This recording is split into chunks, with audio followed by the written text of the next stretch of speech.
One should be careful about saying it was Africans that sold Africans to the European slave traders, because it insinuates that they sold their children, their uncles, cousins, neighbors into slavery, and that's just not true.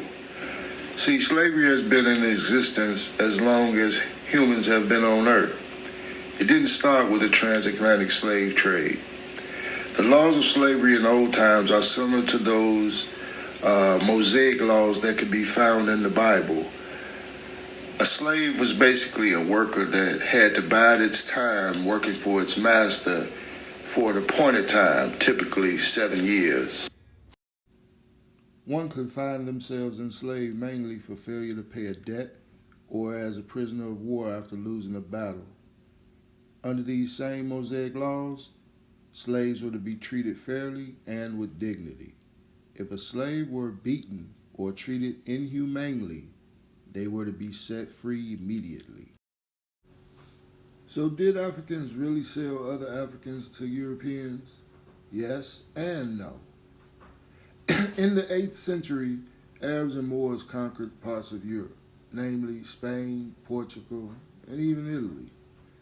They ruled their land for roughly 700 years before Queen Isabella and King Ferdinand's marriage united the Europeans, and they took back their land from the Arabs and the Moors. They returned to northern Africa, a land that they knew not of and had no sentimental attachment to. So they began to engage in tribal wars and defeated some of the tribes in Central Africa. And these are they that sold Africans to Europeans. We talked about Harry the Navigator, the one who they claimed to be the father of navigation. Really what he was is no record that he has ever went out to sea ever. No one could find a record of that, though he has the name.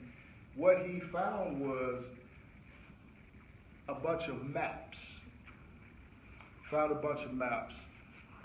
He found the maps from the Moors, the Arabs, and the Africans who were already in Europe, and they came to Europe in the 700s.